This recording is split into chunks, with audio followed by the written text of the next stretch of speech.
I'm reading the following from the book called The Way Out by Benner.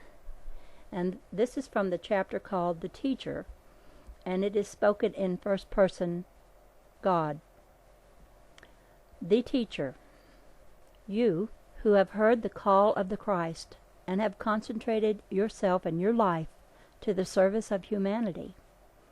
You who have felt the divine urge to give to others of the spiritual blessings you have received. You who have assumed the position of teacher and leader to the hungering souls that have come to you to be fed. Hear this, my special message to you. You, beloved, are my chosen minister.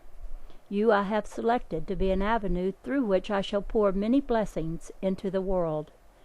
Yes, I have called you apart, and have pointed out to you the vast work there is to do, the millions of sleeping souls waiting for the touch that will rouse them to a consciousness of the real purpose of their being here in this life.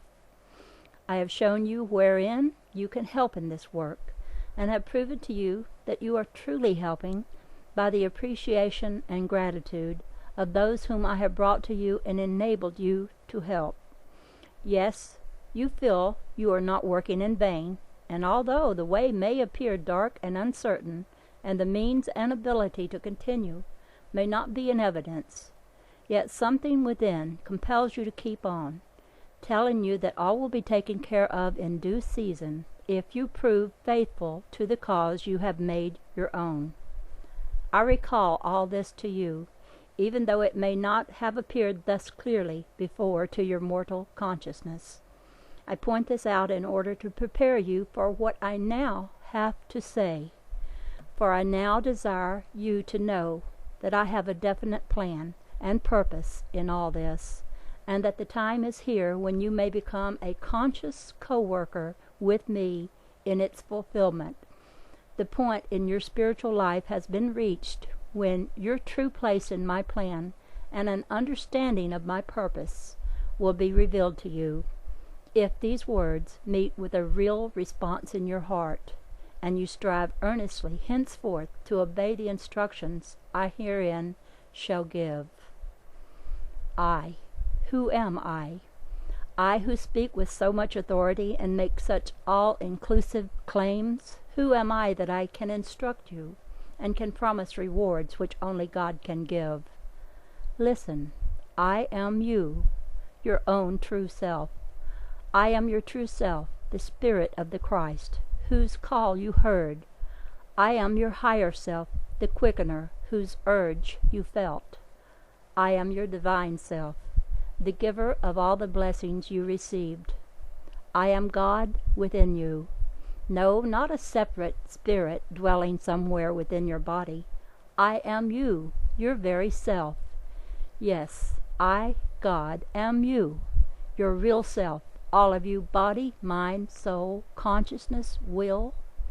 I, God, your real self, speak herein these words of living truth. And the way you may know it is I who speak. If these words find any response within you, then it is because I, your real self, thus respond and compel your attention, that you may seek to understand all of my meaning hidden herein. But if there is no response within, and your human intellect tells you that this is but another attempt to enlist your interest in some other teacher's ideas, and that you have a philosophy of your own and need no instruction from others, it is well. But no, it is not you who thus choose, but I, your all-wise and all-loving self, who choose for you.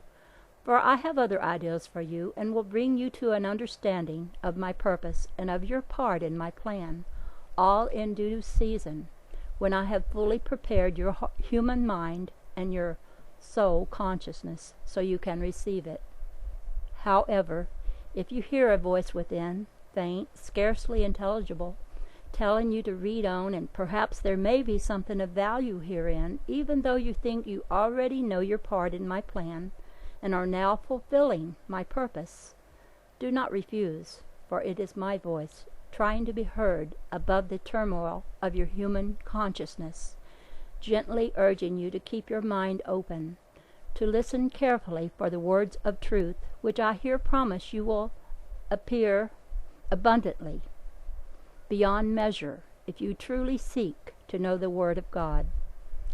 But in order to get the full meaning of what follows, try to imagine that the I speaking herein is your real self, your higher self, and even if you do not believe it as yet, assume, for the time being, that it is your higher self, and thus endeavor to attain the consciousness of it being you, talking to your mortal mind as if to a separate personality. If you will persist in holding this consciousness while you read, much, very much, will be added unto you in the way of spiritual blessings, and you will sing glad praises to God that this message came into your life. You, my beloved child, who are seeking me, but who have not yet found me, accepting as an intangible something, which has uplifted and inspired and led you on and on, ever into narrower and yet brighter paths, compelling you to reach out a helping hand to every needy one you meet. You who are conscious of me as the Christ love within your heart, and who seek to spread the message of his love abroad, sowing it in every heart that appears ready to receive it. You, to whom I have come in radiant flashes of light, are in visions, either sleeping or waking, as truth, illumining your mind, so that for the time being you see clearly the reality of my spiritual life, and the illusoriness of all things that appeal to the outer senses, and you are now seeking to teach others this truth. You who have become conscious of me as the indwelling life within you, and it manifests to you as power, and enables you not only to show forth my life in your body as vibrant health, but it permits you to transmit this life to others, vitalizing, strengthening, and healing them, and thus bringing them to the consciousness of my life within their bodies. You, whom I have led a little further, whom I have taught the use of some of the laws of my being, having quickened in you certain inner faculties and powers, which seemingly set you apart from your fellows, so that you now call yourself an occultist, and are seeking to attain the complete mastery of these powers of self. Yes, and even you, my blessed one, who are conscious of me as your divine self, as God within you, and who are drawing from me freely my love, my wisdom, and my power, and who are teaching this great truth and attracting to you many followers who hail you as an illumined one. To you, one and all, I bring this, my message of the impersonal life. The ideal of the impersonal may not be new to you. You may have pondered over it. You may have striven more or less to live it. You may have even taught it to your followers, and yet you may have no comprehension of its real meaning. It is my purpose now to make you conscious of that meaning, so that you, as teacher and leader to others, no more can have the excuse of not knowing it, when I hereafter, from within, insist that my impersonal life shall manifest in and through you, for I, your true self, henceforth will be satisfied with nothing less.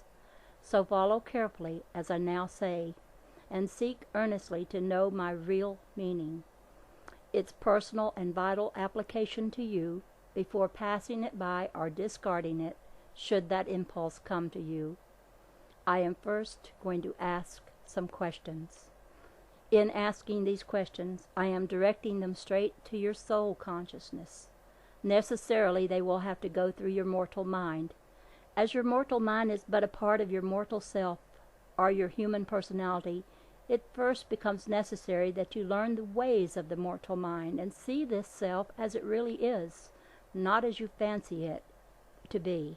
See this personality of yours pretend to feel hurt, commence to rebel and deny, and even to grow indignant, if not angry, at these questions.